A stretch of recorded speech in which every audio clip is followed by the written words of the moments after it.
Hello students, I am Anupma Bajpayee from JPS Noida.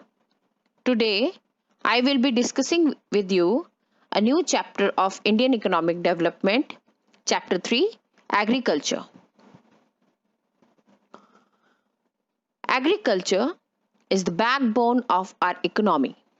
It is important not only from the economic point of view, but has great influence on our social, political, and cultural life. In the words of Pandit Jawaharlal Nehru, agriculture needed topmost priority because the government and the nation would both fail to succeed if agriculture could not be successful. Importance of agriculture in Indian economy. Agriculture is the last sector of Indian economy. It has to play an important role in economic development of the country. The government of independent India recognized the importance of agricultural development due to following reasons. Number one, contribution to GDP. In 1950-51, about 59% of India's GDP was generated in the agricultural sector. Although agricultural development programmers got a top priority in our 5-year plans. Major source of employment. Agriculture is the major source of employment in India in 1951. About 72.1% of the working population was engaged in agriculture. Importance in industrial development. In India, agriculture plays a pivotal role in the development of the industrial sector. Raw materials like cotton, wood, sugarcane, jute, oilseeds, etc. are supplied by the agriculture to manufacturing industries. If agriculture is underdeveloped, industry cannot expand because of inadequate supply of raw material unless such materials are imported from other countries. हमने chapter 1 में भी agriculture पढ़ा था on the eve of independence chapter में.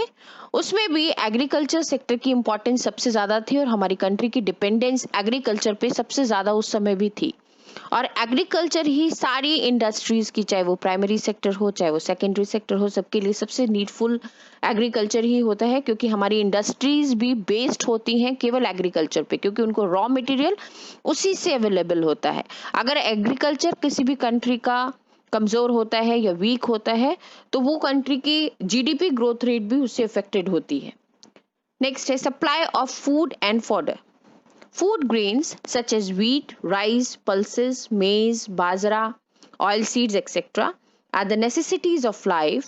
Agriculture in India provide food to about 121 crore of people and fodder to about 38 crore animals. Importance of foreign trade. Agriculture is an important source of foreign exchange earning. It brings foreign exchange into the country through export of agriculture commodities like tea, coffee, raw cotton, raw jute, fruits, vegetable and etc. जितने भी tea, coffees, raw cotton, spices, इन सब के जो foreign countries में जो demand है वो हमारे ये स्पाइसेस की, हमारी कंट्री की टी की, कॉफी की, इन सब चीज़ों की डिमांड बहुत ज़्यादा है. Agriculture in India is of vital significance both in terms of farm output and in terms of demand for the non-farm output.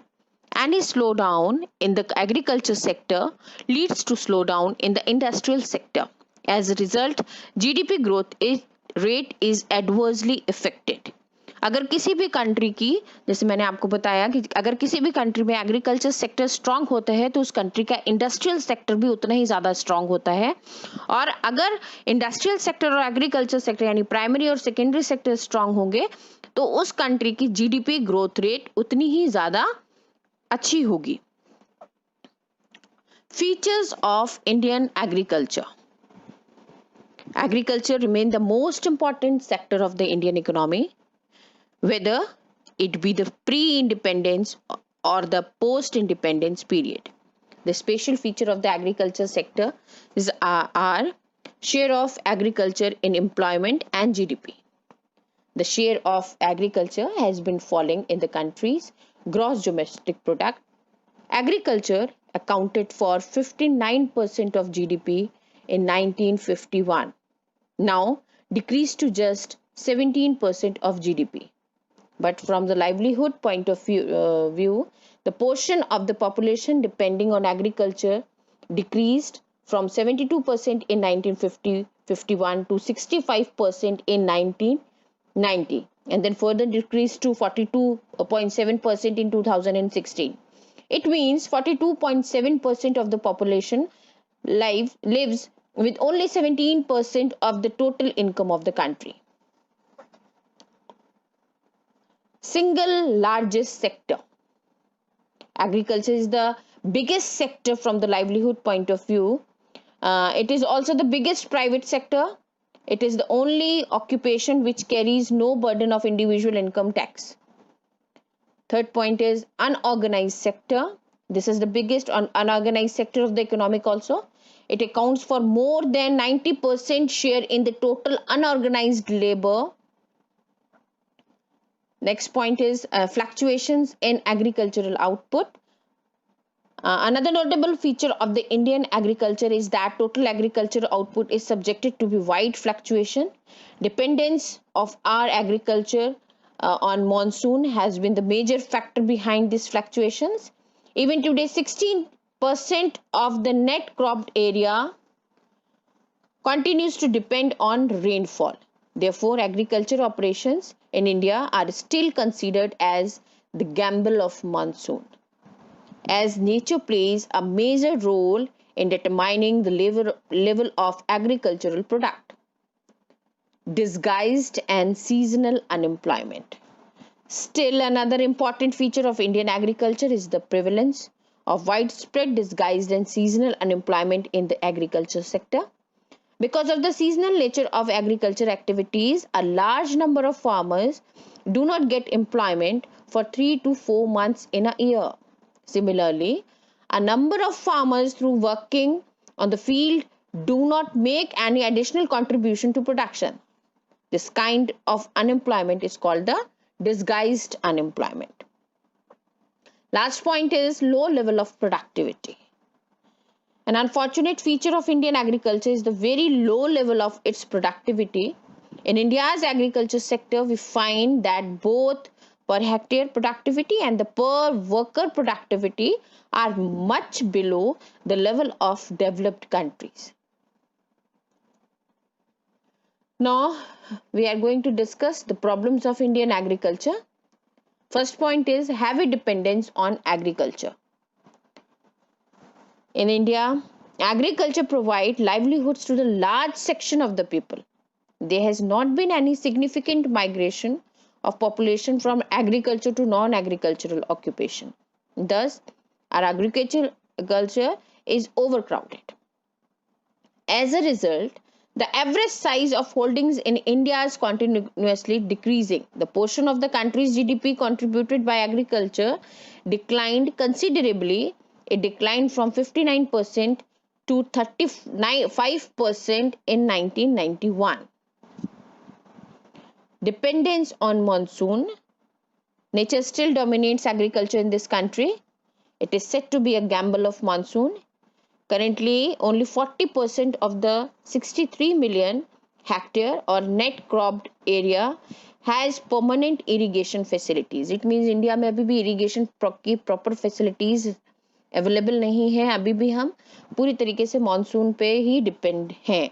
Other natural calamities such as the hailstorm, frost or attack by the pests and insects are also the common occurrence in India. जैसे अभी आपने सुना होगा टिड्डियों का दल आ गया था, जिससे ये भी हमारी क्रॉप्स के लिए बहुत ही मुश्किल है. एग्रीकल्चर फार्मर्स के लिए बहुत ही मुसीबत का टाइम होता है ये भी. तो इस तरीके से अभी भी हम मानसून पे डिपेंड हैं. अभी भी हमारी पे जो प्रॉपर फैसिलिटीज हैं इरिगेशन के लिए वो अवेलेबल नहीं है. Defective land lack of defective land and revenue system. Land revenue system in India is totally defective and it is standing in the way of its agricultural development. Even after the abolition of Jamindari system and enactment of tenancy legislation, the position of tenant is still far from satisfactory. The cultivator has to pay high rent to the landlords and is subject to frequent ejectment by the landlords. All these have led to lack of incentives and confidence on the part of cultivators to make provision for any permanent improvement on land. Next point is small sized holding. Most of the farmers' land holdings are very small. Most of these holdings are not only extremely small, they are also fragmented into a number of tiny plots. Cultivation on them can be carried out only by labor intensive techniques. Small and scattered holdings make the use of modern machines like tractors and threshers, etc. Lack of institutional credit. The facilities for institutional credit is quite inadequate. Hence, Indian farmers are exploited in the hand of village moneylenders for the supply of finance. Lack of organized marketing system. Agricultural marketing system is highly unorganized in the absence of organized marketing facilities. The cultivators are exploited in hand of middlemen. The number of organized market is very small. Moreover, the markets are situated far from the production centers. Most of the cultivators depends on the village mahajans for the sale of their surplus production. Last point is conservative outlook of farmers. Socioeconomic factors like farmers, conservative outlooks, ignorance, illiteracy is the main reason. Superstitions is also affected the agriculture, stand in the way of adoption of modern technology in agriculture. Unless this discouraging rural atmosphere is changed, it is not possible to modernize and improve the condition of agriculture in our country. In short, agriculture in India faces a number of problems ranging from the production of the crops and production stage.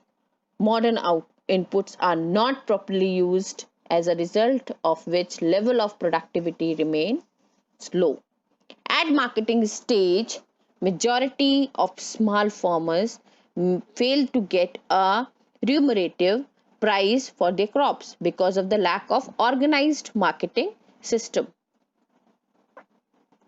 New agricultural strategy or a green revolution. It is very important for your board examination. Green revolution is very important. There was a distinct shift in strategy in the mid 1960s. The new agricultural strategy was put into the practice for the first time in India in the Kharif season of 1966. This was termed as high yielding variety program. As the basic element of the strategy was application of high yielding variety of seeds, the program was introduced in the form of package program. Since high yielding variety of seeds required regular and adequate irrigation facilities, extensive use of fertilizers, pesticides and insecticides, the core of the program consisted seeds developed by the researchers in laboratories as against traditional farm seeds, chemical fertilizers against traditional fertilizers like animal dung, adequate water supply, pesticides and their proper combination. Meaning of a green revolution. What is green revolution? Green revolution in India refers to the large increase in the production of food grains due to use of high yielding variety seeds in the mid 60s. MS Swaminathan. It is very important. MCQ के लिए important question है कि who is the founder of the green revolution? M.S. Swaminathan is the propounder of the Green Revolution in India. The word Green Revolution implies two things. First one is well-marked improvement in the food grains, production sustainable over a long period of time, increase in the productivity due to introduction of new agricultural technology. Two phases of Green Revolution. First phase, in the first phase of Green Revolution, it is the time between the 1960 to 1970, the use of HYV means high yielding variety seeds, was restricted to the more rich states as Punjab, Haryana and West Uttar Pradesh. Further, the use of HYV seeds mainly benefited the wheat growing regions only. In this stage, the productivity of wheat increased rapidly, and so it is called wheat revolution or the stage of centralization. Here the second stage, in the second phase of Green Revolution, it is time period between the 1970s up to mid 1980s. The HYV technology spread a larger number of the states and the benefited more variety of crops. A group of 5 crops are included in this stage. This included wheat, rice, jowar, bajra and maize. Jowar, bajra and maize are called coarse grains or coarse cereals. In addition, the program was implemented in other parts of the country, and so it is also called the stage of decentralization. The main emphasis of this phase was to increase the production of rice, pulses, crude grains and oil seeds. Features of Green Revolution. First point is focus on potential reasons. In the earlier strategy, all out efforts were made to devote resources on development programs throughout the country. This resulted in spreading the resources thinly due to non-availability of complementary resources everywhere. Progress could not be made. In the new strategy, a conscientious decision was made to concentrate all the available resources in only potential region so that the growth did not suffer from inadequacy of complementary resources. Next point is introduction of modern inputs. New advanced input came to be introduced in agriculture. These inputs are stated. First one is use of HYV seeds. The core of new technology is the application of HYV seeds in place of low yielding variety of seeds. HYV seeds ensures large increase in output and thus are known as a miracle seeds. These seeds grow quickly and the crops can be harvested in shorter span of time, so the farmer can have 2 or more crops in a year. Next point is use of chemical fertilizers. The HYV seeds need huge amount of soil nutrition. The new technology emphasizes the application of chemical fertilizers which contain nutritional element in concentrated form. Proper irrigation. The HYV seeds can be effectively used only when there is inadequate availability of regular water supply. The area of such crops should also be free from the flooding. That is why the new technology is described as seed fertilizer water technology. Next point is application of pesticides. Since weeds absorb a part of chemical fertilizer, they should be regularly uprooted. Again, to protect the plants from the diseases, the use of pesticides was emphasized. Availability of cheaper credit for the farmers. To be capable of using the new and costlier input of the Green Revolution, availability of easy and cheaper credit was a must. Effects of Green Revolution. क्या क्या effect हुए green revolution के? Increase in the production and productivity. जब HYV seeds हम use करेंगे तो production तो increase होना ही था. We have achieved a substantial rise in the crop production through increase in the productivity, sufficiency in food grains.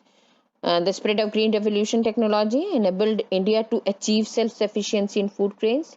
India was no longer at the mercy of America or any other nation for the food requirement.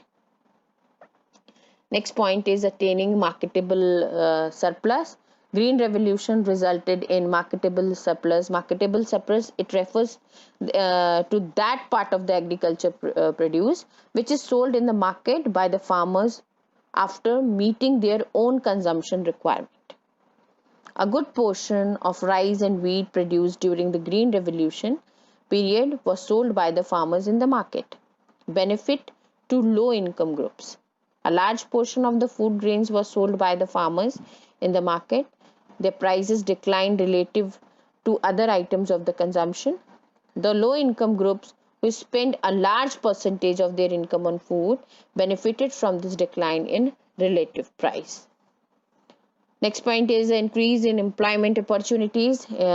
Green Revolution solved the problem of seasonal and unemployment to a great extent, because with the possibility of growing more than one crop on a piece of land, more working hands were needed throughout the year.